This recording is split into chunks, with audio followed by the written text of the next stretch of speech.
बताने वाला हूं मित्रों, बहुत ही प्रबल यह जो यंत्र है ये आपके लिए बहुत खास है। मित्रों, अगर आपके ये देख रहे हैं आप कि घर में धन की वृद्धि नहीं हो रही है, धन आता है, पैसा आता है पर रुकता नहीं है, घर में रोग बहुत ज्यादा बढ़ रहे हैं, आप ये देख रहे हैं कि नेगेटिव एनर्जी भी कहीं ना कहीं बहुत ज्यादा प्रभाव देखने को मिल रहा है। साथ ही आपको ये पता लग रहा है कि एक व्यक्ति बीमार था, अब दूसरा हो गया।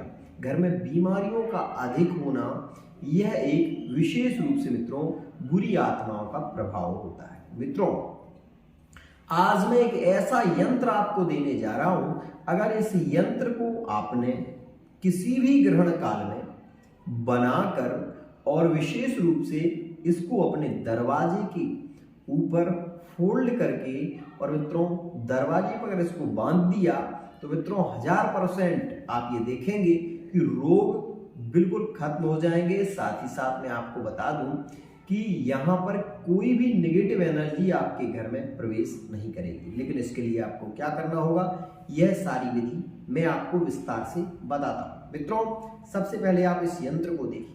जो यंत्र ये दिखाई दे रहा है ये बहुत ही श्रेष्ठ यंत्र है। इसे हम दरिद्र हरण योग कहते हैं और ये दरिद्र हरण यंत्र है। मित्रों, इस यंत्र को बनाने के लिए आपको क्या करना है, अष्टगंध जो चंदन आता है उसको बाजार से लेकर आए, एक भोजपत्र लेकर आए और मित्रों अनार की कलम से विशेष रूप से अमृत वेला मतलब 11:45 पर इस यंत्र को चतुर्दशी में बना सकते हैं आप, या विशेष रूप से ग्रहण काल में, विशेष रूप से दीपावली या होली में भी इस यंत्र को बनाया जा सकता है। ध्यान आपको ये रखना है इसमें कि मित्रों यह केवल यंत्र बनता है सूर्य उदय से सूर्य अस्त के बीच में, मतलब रात्रि में इस यंत्र को नहीं बनाया जाता। इस बात का विशेष ध्यान रखेंगे। मित्रों, इस यंत्र को बनाने से पहले आपको क्या करना होगा वह भी समझिए। मित्रों, विशेष रूप से कामिया जो सिंदूर होता है वह आपको मिल जाए तो बहुत श्रेष्ठ है, अगर वो नहीं मिलता तो आप सिंदूर लेकर आए और मित्रों सिंदूर साथ ही विशेष रूप से मित्रों 5 नींबू आपको लेकर आना है बाजार से, 5 नींबू और विशेष रूप से सिंदूर और मित्रों 5 दीपक जो कि मिट्टी के होने चाहिए। मित्रों, अब आपको क्या करना है, पूरी विधि सुन लीजिए। मित्रों, आपको सबसे पहले तो जहाँ पर आपके ठाकुर जी की पूजा होती है, जहाँ पर भगवान का स्थान है, वहाँ पर सबसे पहले उनकी पूजा करनी है। उसके बाद आपको एक दीपक जलाना है घी का, जो कि पूर्व दिशा में आपको रखना है। साथ ही आपको पूर्व दिशा की ओर मुख करके बैठना है। उसके बाद मित्रों आपको इस यंत्र को बनाना है। इस यंत्र को बनाने के लिए आपको अष्टगंध और अनार की जो लकड़ी होती है उसे ही कलम कहते हैं, वो ताजी होनी चाहिए।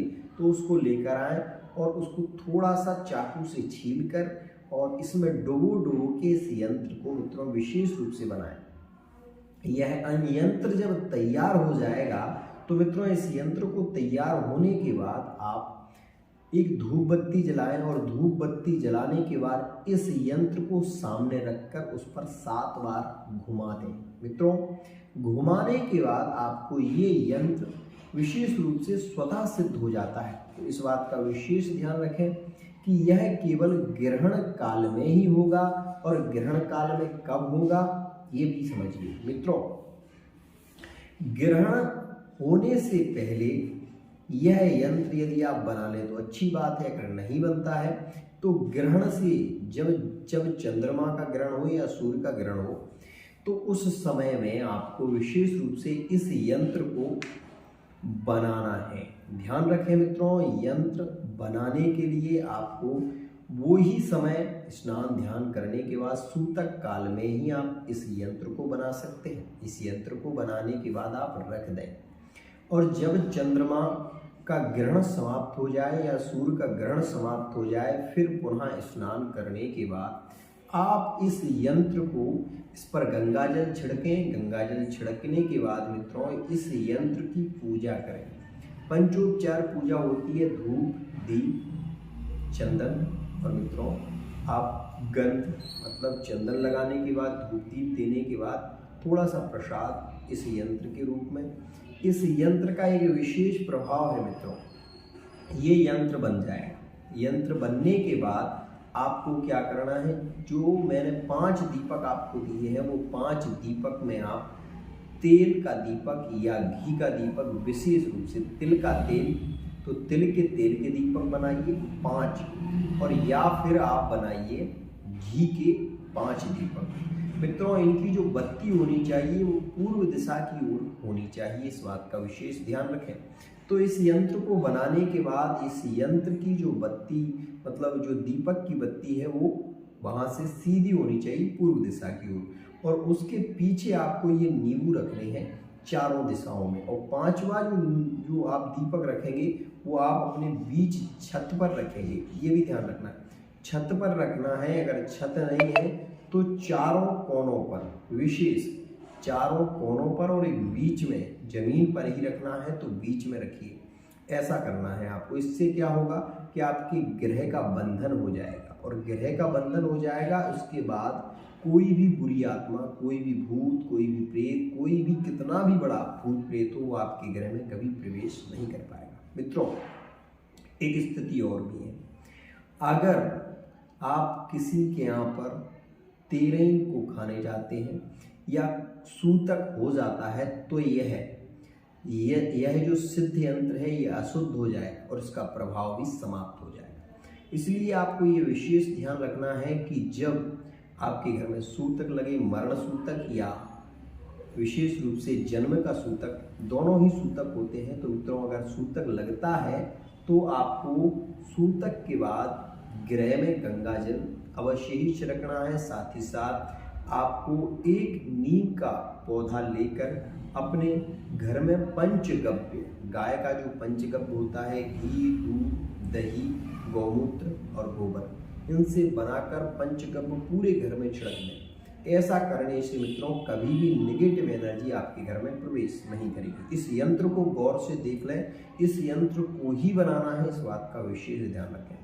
यंत्र बनाते समय आपको राम राम राम यह मंत्र का जाप अवश्य ही करना चाहिए, क्योंकि राम नाम तारक मंत्र है। इससे मित्रों बागेश्वर धाम वाले महाराज जी भी हैं, वो भी बताते हैं। साथ ही राम नाम से बड़ा कोई मंत्र नहीं है, ये सबसे बड़ा महामंत्र है। इस यंत्र को बनाने के बाद आप मुझे कमेंट में अवश्य ही बताना कि आपको कितना लाभ हुआ। मित्रों यह यंत्र बहुत ही सिद्ध है, यह किसी भी आपको ऐप के माध्यम से नहीं मिलेगा, किसी आपको कहीं ये यंत्र प्राप्त नहीं होगा। ये बहुत ही पुरानी हमारे दादा गुरु जी की जो पुस्तक थी उसमें से ये यंत्र मैं आपको दे रहा हूँ, जो कि बहुत ही खास है और बहुत ही प्रबल है।